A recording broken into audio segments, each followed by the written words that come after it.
Hello and welcome to our webcast. I'm Sandrine Wagner, Digital Marketing Manager at SEEBURGER. I'm here with my colleague Dave Sophakul, Director Solution Architects. He's going to tell us more about cloud migration today. Just a few organizational things before we get started. Your microphones are on mute, but please feel free to ask any question away in the chat and we'll come back to this at the end of the webcast. You also do not need to take any notes. We'll provide a recording as well as the presentation slide deck in a separate email after the event. I hope you're going to enjoy the insights, and now I hand over to Dave. Excuse me. Thank you, Sandrine. I'm going to apologize ahead of time. I'm just getting over a cold, so if you hear a cough, that is me. So I'll apologize ahead of time for that. Again, I head up the Solution Architects group here in the United States, and the things that we're going to be talking about are really the idea that, especially when it comes to not just cloud, but just the advances in technologies and digital transformation recently, there are a lot of challenges that companies are coming up against. And one of those ways of maybe dealing with those advancements and those challenges is moving to the cloud. So we're going to talk about how you might want to consider moving to the cloud for your B2B/EDI and other initiatives, as well as some of the best practices that we've experienced, and specifically our approach to a migration to the cloud. So let's just go ahead and get started. So these are challenging times for companies. There are a lot of things going on in the world in terms of technologies available and pressures from business partners or governmental agencies to do business a particular way. So what we're seeing really is many different types of challenges. Operational reliability, the idea that everything's got to be available, 24/7 by 365 across multiple time zones. It's just the idea of, you have to be always up and always available because that's what people expect these days. IT security, I think all of us can probably relate to this one. I'm going to talk about this a little bit more in the upcoming slides. But the whole idea here is, making sure that you are as protected as possible, whether it be just internal standards that you're utilizing, or imposed standards, governmental standards, for example, as to how secure your operations and, quite frankly, how secure our cloud operations have to be in order to protect your data and your information.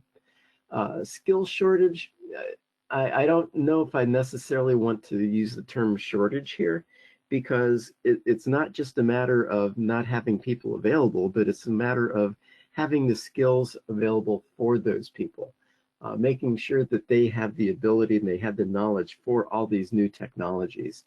And then, future requirements as well. Different types of things such as scalability and real-time processing and new technologies, such as APIs, such as AI. So we'll talk about each of these in just a little bit more detail. So again, various global zones, high availability. It's not just your local area code. It's not just your region. It is worldwide, because most people's business partners these days are located all over the world. So making sure that it's reliable, not just in your time zone or in your region, but worldwide. The security, making sure it's available with the highest standards. Everything's changing these days very, very rapidly, especially in the security realm. There are, new techniques for people to try to hack into your system. There are more types of people, whether they're just trying to mess with you, or they're actually trying to steal your information or disrupt your business processes. Making sure that you're up to date in the most current security standards. It's not just a matter of what's here today, but making sure that as things progress and things change, that you're able to support all those different standards for security. The qualified IT personnel, I look at this as, not only, you have to worry about B2B, but you have to worry about running the business basically. And sometimes it makes sense to offload some of those capabilities to people who just, this is what we do. So it's not necessarily that we have a higher skill level, although hopefully we do, but it's the idea that this is our focus area, and let you focus on running your business and doing the things that you need to do to make your business successful, and offload some of those skills to people like cloud providers such as SEEBURGER. So making sure that the people can do those things that you need them to do, especially again with the future requirements. Things are changing, things are always being added, and being able to keep up to date on those skills is quite a challenge. So making sure that your platform A can provide all those capabilities that you need, and B, that you've got people that are trained to utilize those new technologies. So again, all of these are check marks that you might want to look at and see that your cloud provider, and certainly SEEBURGER can provide these in our cloud, that the cloud provider is able to provide to you. So integration services really are growing in importance. Everybody's talking about digital transformation. It's one of those things where it used to be EDI or die.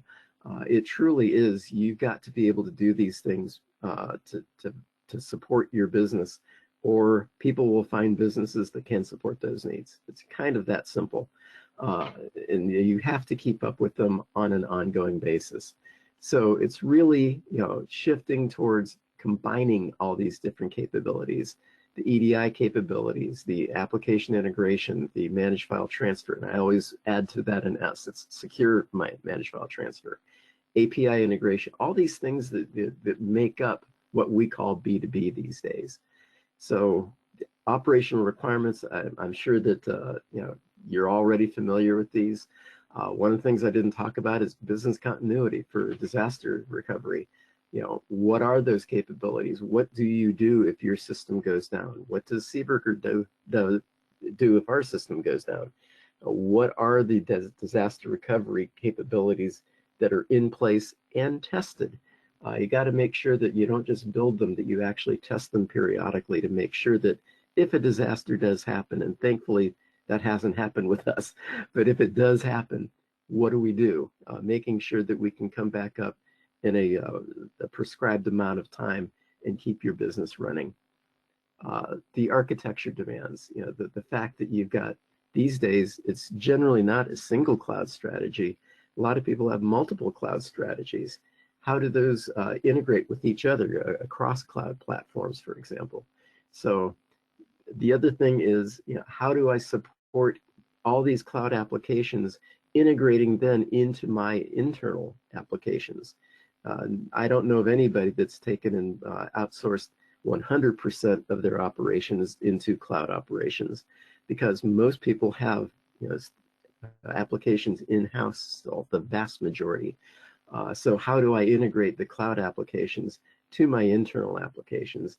And again, maintaining that security, maintaining the way that you want to do business, maintaining your internal standards as to what types of interface do you and do you not allow. So it really is multifaceted, if you will, in architecture these days. So, excuse me, B2B truly has evolved. I'm going to talk about each of these as we go, but this kind of the first thing, everybody's, back in the good old bad old days of EDI, you focused on things like, what are the protocols? What are the EDI standards that you have to support? This was kind of a life when it was simple, if you will. Then came the internet. I remember the first conference that I was at where people asked me, as a van provider at that point in time, what are you going to be doing with the internet? And I was thinking along the lines of, well, why would I worry about the internet? You're using my van to do the communications. And really, it's just a new way of doing business. It's a new way of interacting and interchanging with your business partners. So the vans had to evolve just as businesses that we support had to evolve. So different formats, different communication standards, different ways of communicating and how you communicate. Then came the cloud, where we did things like software as a service or integration platform as a service, different communication standards, different security standards, because it is over the cloud, which is more open. So how do we really manage all of that? This is all layered into there as well. And I'll be talking about each one of these in a little bit more detail in upcoming slides here. APIs. APIs, it's interesting. APIs have been around for decades, literally. The thing that's changed is the fact that we now have structured standards for APIs. We have standards for how the data is exchanged and how the data is formatted. Back in the early days of EDI, we actually did APIs back in the 70s and 80s. We didn't really necessarily call them APIs, but it was direct application to application and inter-application internally across applications interfaces. So APIs, it's kind of a new technology because of new capabilities that are included with it. But we've done some form of APIs, just not as formalized for decades. And then most recently, the advent of artificial intelligence. How do we leverage that within our B2B interactions? So I'll talk about each of these in just a little bit more detail. So actually, wait a minute, just a second. So essentially, with the cloud, you've, I kind of talked about the internet and what it did. Let's talk about the cloud for just a second. This has enhanced our ability to collaborate and communicate and connect with all different types of business partners. It gives you a flexible infrastructure as much as anything is why people are going towards this, and at least initially. It gives you some flexibility as to, I don't have to put so much of an investment on my internal infrastructure. I can outsource that to other people, and I can actually let them grow the service to me as my needs grow. So I don't have to go out there and build my entire infrastructure internally. Another thing that we're seeing a lot lately is where data and processes have to be performed on site in a particular region. We've got a lot of customers that say, I've got maybe even governmental data that has to reside only in Canada, for example. I can't have it reside in the US. It has to reside on site there. It has to reside in the EU. It has to reside wherever. So the cloud gives you that flexibility to expand without doing an entire infrastructure internally. And hyperscalers are really at the leading edge of us being able to deliver these types of requirements. So from the cloud standpoint, it really does give you, access anywhere and locality, for lack of a better term, everywhere. I don't have to only have things in my region. The APIs, seamless integration, whole idea here is make it such that I can interact directly with my trading partners' applications. Some people are thinking of the idea of API as kind of like the end of EDI. It really isn't. EDI is the idea of exchanging data electronically between entities. So it's just a different way of doing EDI, if you want to think about it that way. It's still a matter of cross-company, cross-application integration. It's just using different standards, different formats. But it is really a flavor, if you will, of EDI. It gives you the ability to be more agile, gives the ability to do more real-time data exchange. And one of the things that I see with APIs that people are starting to talk about, at least, is APIs don't make sense for everything. For transactions that require real-time interaction and integration, it makes all the sense in the world. For orders, for status information, That's, shipment information, where's my shipment, that sort of thing. My son relies on this constantly. If he orders something, he wants to know exactly where that is. If it's left the supplier, if it's gone to USPS or UPS or FedEx or whomever, and when it's out for delivery to our house. Those are sorts of things that APIs are wonderful for.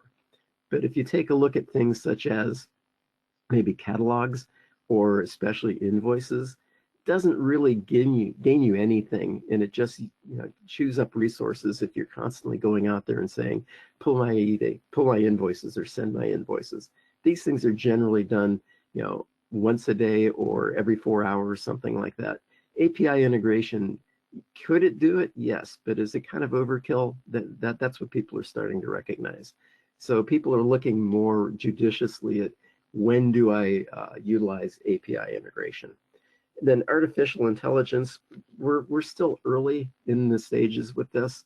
What SEEBURGER's done with this is making it available in mapping. Mappings can be fairly complex, and mappings can be resource hogs if they're not integrated correctly, if they're not built correctly. So what we've done is we've gone out there and trained AI so that we can make our maps not only faster to develop. We've seen people saying, I can build a map 60% faster using the AI tool within the BizMapper, but also making those maps more efficient, making them execute more efficiently. So the people who built that intelligence that the AI tools utilize are the people that are the experts on making sure that these are as efficient as possible. One of the hallmarks for SEEBURGER has always been the idea that we can execute these processes much faster than our competitors tend to be able to do. We see that we take sometimes 1/3 the resources and 1/3 the time that others do. And we've been able to utilize that knowledge and train our AI tool so that your maps, not only can you build them faster, but also they process the data much faster. So AI does play a part in EDI/B2B, and it really does make you much more efficient, much more effective. So one of the things that I tend to try to get people to think about is it's not just a matter of the cloud is an advantage internally in terms of making you more efficient and cost effective. The whole idea is using it as a competitive advantage as well, going beyond just outsourcing, making sure that the enhanced security is top and center. It's really an advantage to be able to make sure that you are more secure than maybe your competitors are by utilizing cloud technologies that are the most up-to-date in security.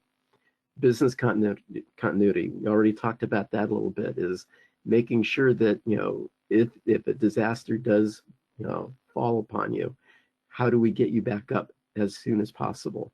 And those are things that we have governmental regulations in terms of our speed and our availability and how often we go out and test our disaster recovery, making sure that your business is never down. It's always up, it's always fast is one of our bylines. It's always up, it's always available, and it's always running as fast as humanly possible. Time to market, making sure that your time to market is as quick as possible, especially if you're adding new business partners. One of the things that we can do in our cloud is with our community management, we have automated tools for bringing people up and testing them and getting them ready into production as fast as possible. So eliminating some of that, that scheduling conflict with manual efforts and automating as much of that as possible. All of that grows towards the profitability. Spending as little time and as few resources as possible to get you up and going as quick as possible. And then sustainability, obviously, if it's not sustainable, I look at it from 2 points. From a business standpoint, is it sustainable? Can I keep growing effectively? Do I have the tools and resources available? But the other thing is, there's legislation around sustainability as well. And this is very regional, very region specific. One of the things that we have to take into account, because we are a worldwide operation, we have to be available and we have to be aware of and we have to support sustainability requirements, legal sustainability requirements all over the world. So you wouldn't have to worry about all of those. We can do that for you, and we do that for you. So that's one of the ways that cloud services help to minimize all of these different types of challenges that you see on this slide. So the whole idea here is making sure that from a business value, its system is availability for you, making sure that I've already talked about security, making sure that you have the efficient processing times. One of the things that we talk about on the processing times, you'll see in the bullet points there, is smart retry. We've done a lot over the years with the ability to, hey, if something doesn't send properly, or we don't get the acknowledgement that they received it, or their system is down or whatever, after X number of attempts, we keep retrying and we have the retry intervals. Smart retry is an evolution in that. The idea that we can intelligently go out there and say, okay, what type of issue is it? Based on the type of issue it is, who do I notify? How often do I retry? When do I try to retry? That sort of thing. So the intelligent retry actually has intelligence, smart retry has an intelligence built into it as to, okay, what does it make sense in order for me to try to reestablish this communication? And who do I notify and how do I notify them? So the whole idea there is not just a simple retry number and retry interval, goes well beyond that. And I can almost do an entire session just on the smart retry function.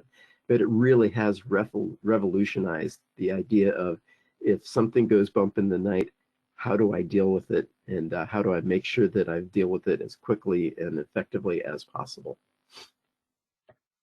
So best practices, essentially what this is talking about is our experience over the years, and SEEBURGER has offered cloud services for basically a decade now. So it's not something that's new to us, and we've gone through a lot of learning process, a lot of evolution with our customers and their requirements. So we've come up with, these aren't hard, fast, set in stone, but these are best practices that we recommend in order to do business electronically through the cloud as efficiently as possible. So again, these aren't hard and fast, has to be this way, but these are basically the things that we've seen that tend to work best for our clients. And the things you have to take a look at when you're thinking about migrating to the cloud, there are both operational, how does the data have to move? When does it have to move? What protocols are we going to use? That sort of thing. But then there's also organizational. What happens internally? Are you still doing any transformation internally, or is that all turned over to the cloud? Especially if you're doing any application-to-application integration. Can that be done through the cloud? Yeah. But again, where does the transformation take place? Makes sense probably to do it in the cloud if all the others are being done in the cloud, but maybe you've got some unique business cases and things aren't static. They change a lot, and maybe you want to maintain that control internally. So we really kind of have to look at the whole life cycle and the whole environment to make sense to what makes the most sense for you. This definitely is a collaborative process. This isn't where it's just turn it over to SEEBURGER and we do it all for you. We do have full managed service in their cloud that we can do that. But even with that, the migration to that is very much a collaborative effort. So have to look at the availability, have to look at your service coverage, have to look at what's going on internally, what are you using in terms of technologies, and making sure that are those technologies you want to carry forward. Most people don't really, thankfully, they aren't really interested in moving forward with FTP. FTP is good because it's free, but it's not good because there's no audit trail on it. There's no security within it. So trying to upgrade technologies as part of this process as well. And yes, I do still see FTP out there these days. So if you use it, you're not alone. So, excuse me, some of the best practices that we talk about, and I'll hit each of these individually. First idea is standardization. You know, what we tend to like to see is an up-to-date system. We don't want to migrate an old Winalki direct to the cloud. That's really just not going to happen, because that's old enough technology that it just really doesn't work in the cloud. Making sure that that whatever systems you have are compatible with the monitoring tools that we have in the cloud, and the ability to generate tickets from your ticketing system and communicate with your ticketing system if that's something that you want. Making sure that we can offer current releases, because we do releases and service pack updates in our cloud operation as well, obviously. So we want to make sure that we're able to continue to do that and continue to take advantage of new technologies that come out with new service packs. The idea of having stable backups, the ability to test our restores as well. Again, that's part of that disaster recovery. Do we test the restores periodically? And it gives us the ability to resolve incidents much quicker, because we're all on the same version, for example. Connections. There are some advantages to using us as that central connection to all your partners. Certificate handling is a big piece of that changes periodically, and there is testing that's required, and you want to make sure you're up and available at all times. So that highest availability is part of that certificate handling by us. And I know from experience with a number of our clients that certificate updates is one of their biggest headaches, really. It's not necessarily that hard, but it's the idea of coordinating the testing and when the certificate comes up and that sort of thing, making sure that you've done it, making sure that you've tested it ahead of time. Just being able to offload that to us is huge. So the other idea is, if you've got a new partner that you haven't done business with before, if you're using our communication service within the cloud, we can reuse connections we've already built to those partners. So you come up much more quickly with a lot fewer efforts and a lot fewer issues as you come up. So the ability to use our communication service to connect to new partners that SEEBURGER is already connected with significantly improves people being brought up.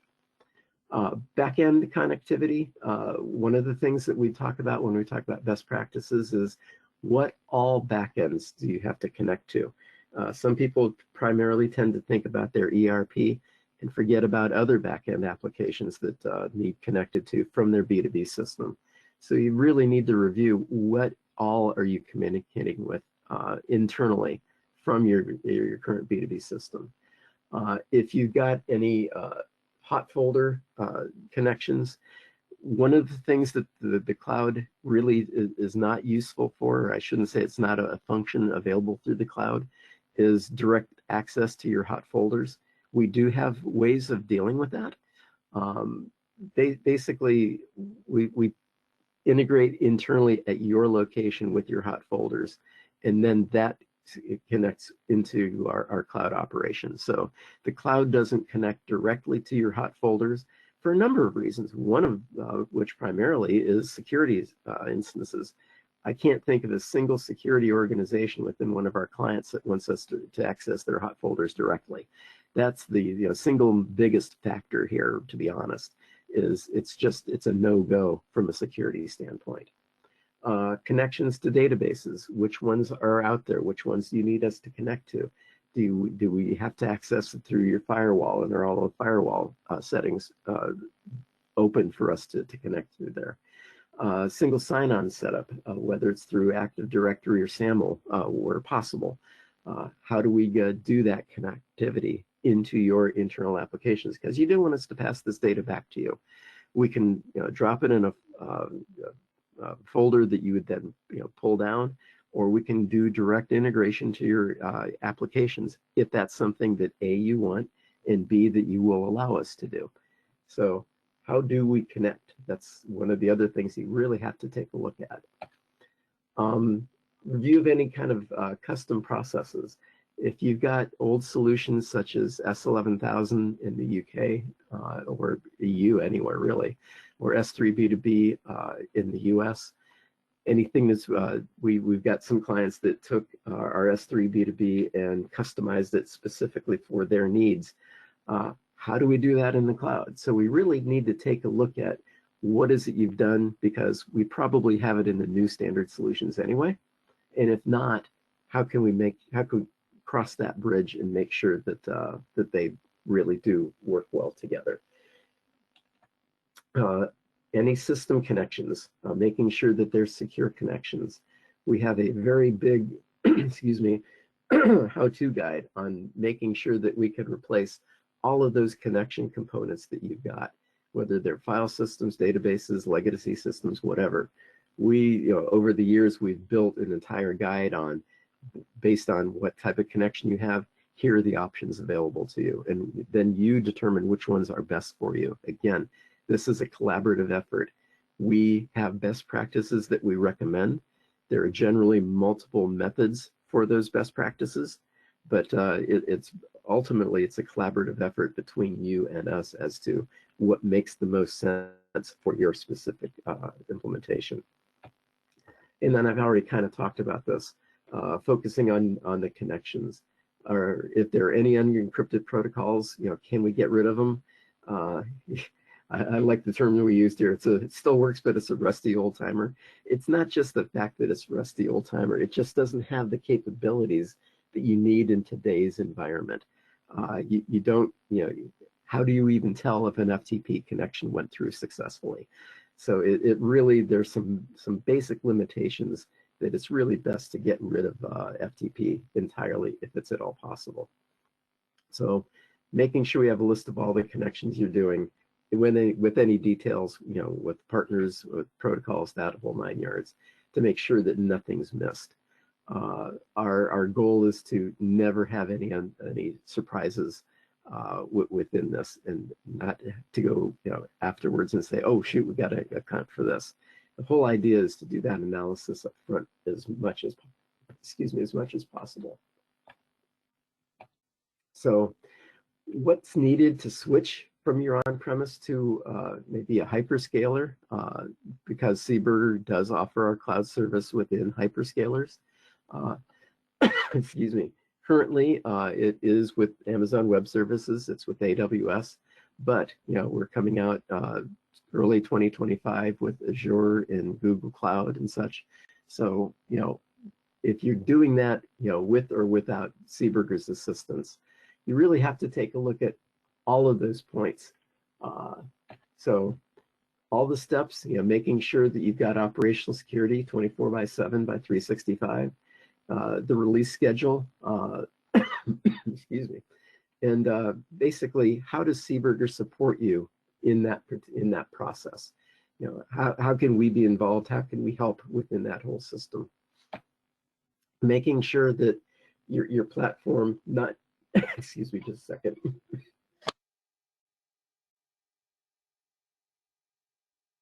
Had to get a sip of water, sorry about that. So making sure that the complete platform is set up within that hyperscaler, not just biz, but think about, upcoming bullet here, what database are you going to use? Are you going to use your own database? Are you going to use an Oracle database, a SQL database, or are you going to use one of the databases provided by that hyperscaler? So think about all those pieces, parts in that landscape, and especially looking at the monitoring. You've got to be able to monitor what's going on within that service. The other thing you have to look at is release updates outside of those services from the hyperscaler. The services from the biz instance, for example. When are you going to be doing those service pack updates? Who's responsible for that? Are you going to do it at that, or is it something SEEBURGER does for you? So I apologize. I'm just starting to lose my voice here. So again, I kind of talked about this already. What database are you going to use? There are some usability considerations here, and there's some cost considerations here. So you really, you shouldn't just assume that you're going to go forward with the way you're doing things today. You really want to take a look at what database capabilities are provided by that hyperscaler. What is their backup and restore strategy? Most often with the hyperscalers, they are very, very robust. If you're looking at Biz on hyperscaler, again, it's very, very robust. But what are those strategies? What are the securities provided? 9 times out of 10, what you're going to see at the hyperscaler is, is over and above what you're doing internally. Now, we've got some clients that, quite frankly, their security capabilities are above just about anything else that I've seen in the market. And we have to work very, very closely with them to make sure that we support their backup capabilities and their security requirements. And then the idea of making sure that not just a Biz license, but all of the licenses that are needed are migrated over to that hyperscaler capability. So especially things like the database, extended CPU requirements, maybe you've got something unique within your operating system. Make sure that all those aspects, all these different pieces, parts, are considered when you're moving. So our migration approach, and I'm going to talk about each of these in detail in some upcoming slides.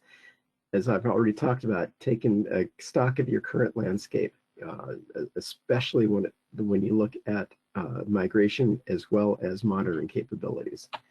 The ability to standardize. This is a wonderful opportunity to take a look at all the stuff you've got in your existing systems and do some housekeeping. And I'll hit this a little bit more, but to me, this is a golden opportunity to clear up some, maybe you've got some old records out there, maybe you got duplicate records out there, maybe you don't have standardization in terms of terminology for naming your partners or naming your connections. This is a golden opportunity to do some housekeeping. Taking a look at what we call harmonizing master data and processes. The whole idea here is making sure that you're doing things as efficiently and as effectively as possible. No duplication of effort. And again, I'll talk about this in some more detail. And then the whole idea, you've got to conduct unit tests. You got to do end-to-end testing and user acceptance testing, making sure that everything that people expect to be in place actually is in place. So taking a look at the first one, that detailed systems analysis.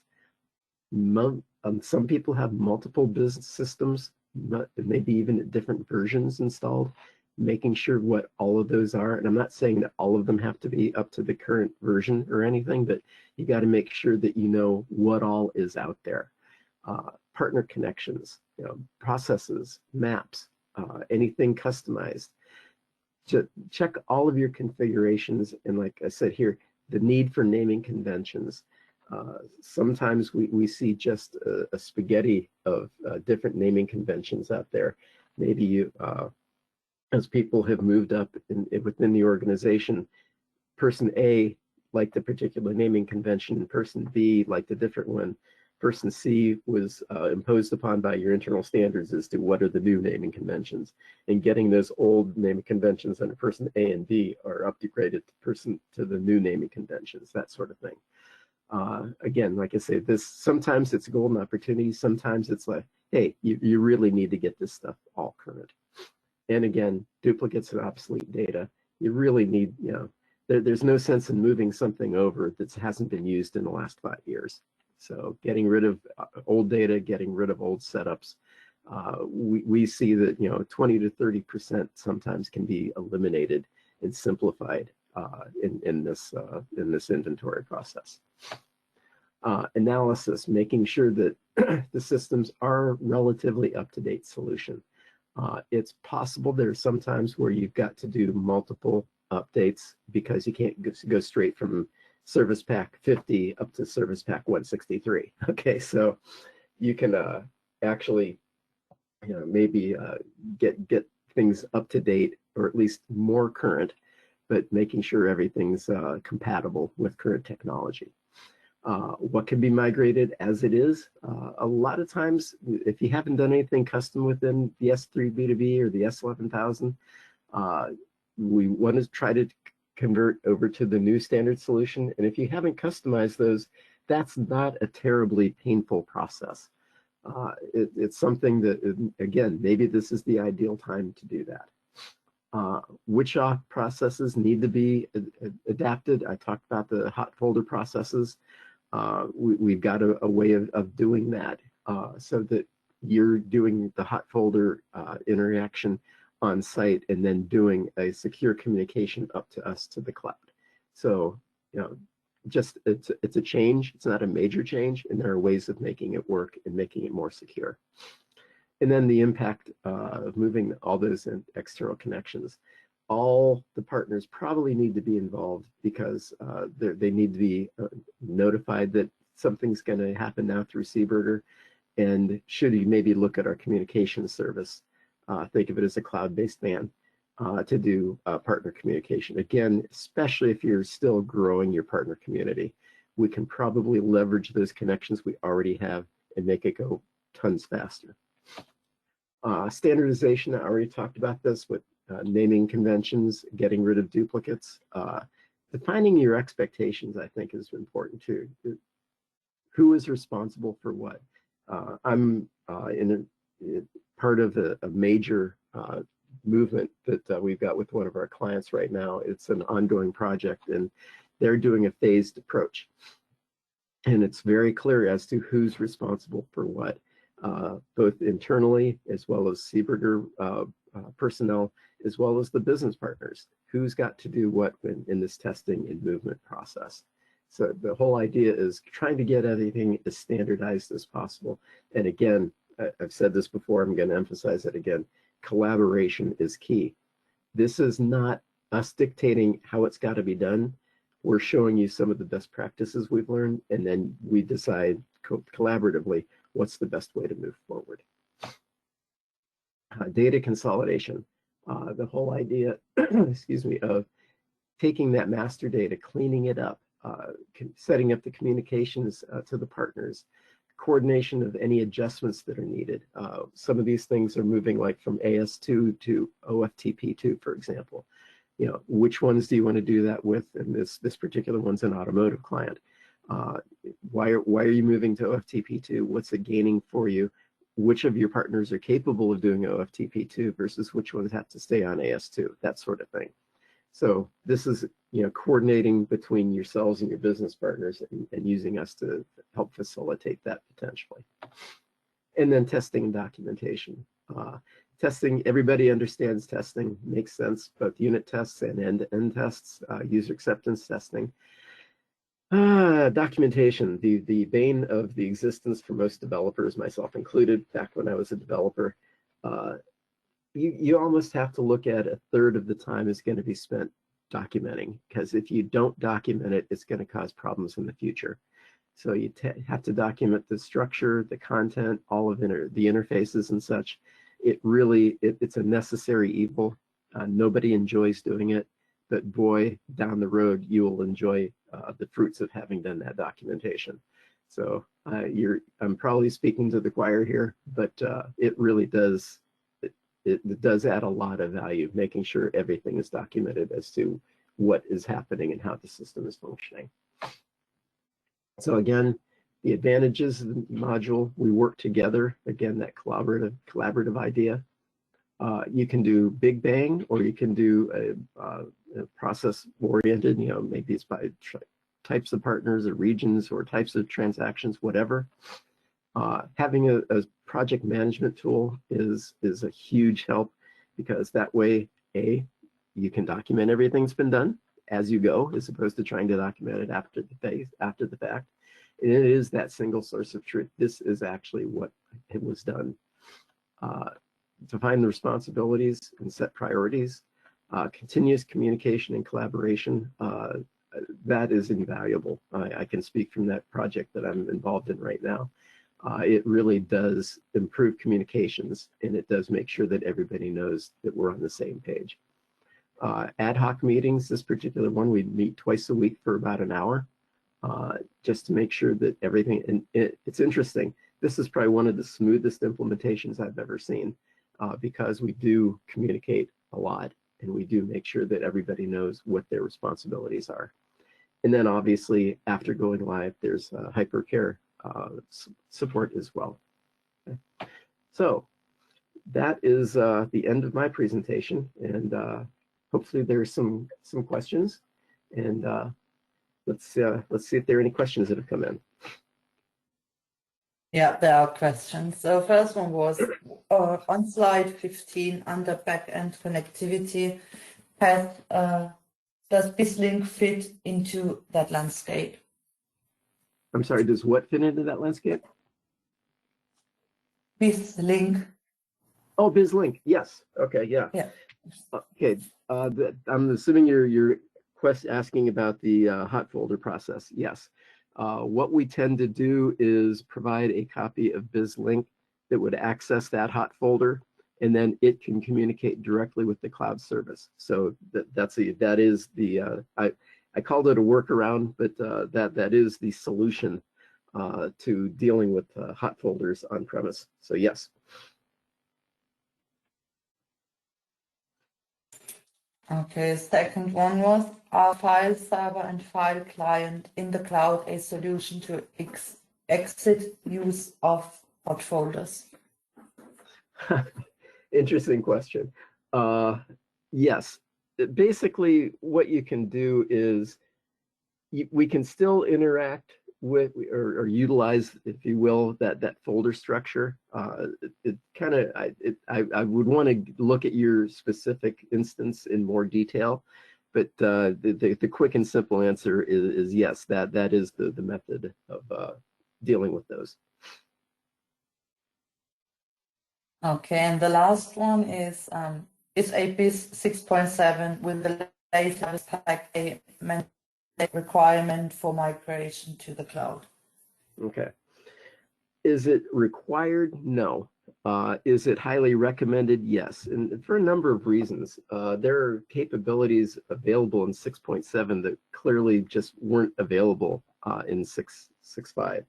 So can we move you over? I would, again, we'd want to do an analysis of exactly how your implementation is done and what capabilities you currently need, as well as any capabilities that you see coming up as requirements. So is it a hard and fast requirement? No. Is it strongly recommended? Yes. Is it not as big of a change as people perceive it to be?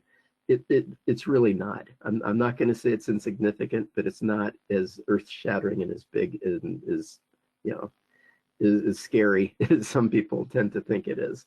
So that's something where we'd really want to take a look at your specific implementation and come up with some recommendations and say, hey, sometimes it's better to go ahead and do that migration before you move over to the cloud, but it's not a requirement.